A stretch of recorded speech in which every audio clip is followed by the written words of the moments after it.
Welcome back. Now it's time for our weekly crypto and digital asset update with Catherine Murray, host of The Buck Stops Here. Take it away, Catherine.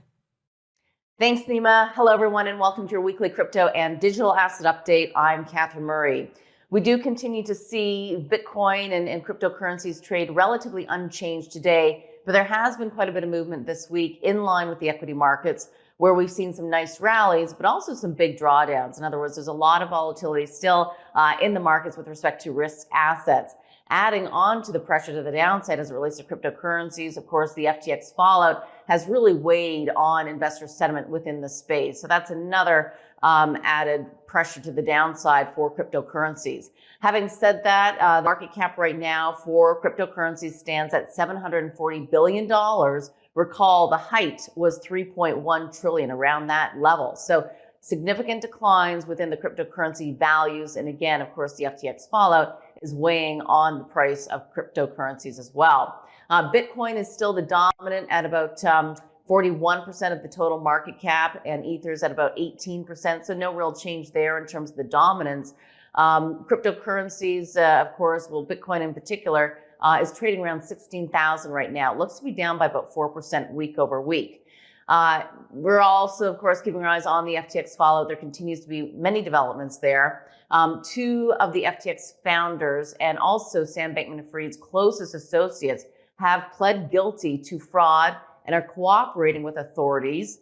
Former Alameda CEO Caroline Ellison, who's also been romantically linked to SBF in the past, has pled guilty. As the CEO of the FTX trading affiliate, she apparently used FTX customer assets to pay Alameda's debts and diverted billions of dollars of depositors' money to the company to fill the hole that was caused by the cryptocurrency collapse earlier this year. That was in May, of course. That's according to the SEC complaint.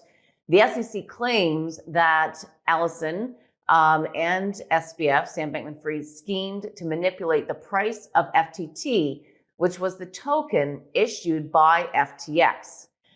Their trading arm, which is Alameda, had taken out large loans that were underpinned by the value of FTT, the token, again, that was issued by FTX. SEC's Gary Gensler said that artificially supporting the price served to prop up the value of their house of cards. So again, that is according to the SEC. The CTO, Chief Technology Officer Gary Wang, also pled guilty earlier this week.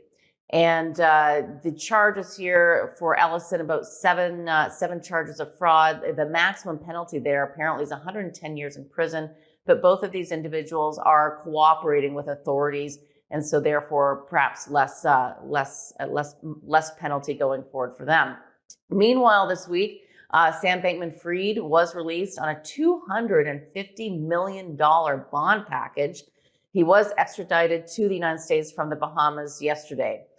The U.S. attorney said that last week we announced charges against SBF for a sweeping fraud scheme that contributed to FTX's collapse and for a campaign finance scheme that sought to influence public policy in Washington, D.C.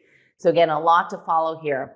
The top creditors are estimated to be owed about $3.1 billion, and at least $8 billion worth of assets are missing.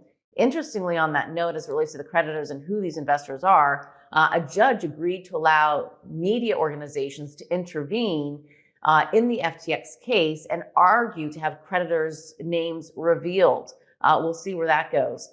Meanwhile, aside from all of that, we are also hearing that the art auction house Christie's saw a 96% drop in NFT sales in 2022 versus 2021. So 5.9 million this year versus 69 million last year. Remember, last year was all about the NFTs. Nima, I'll leave it there. Back to you.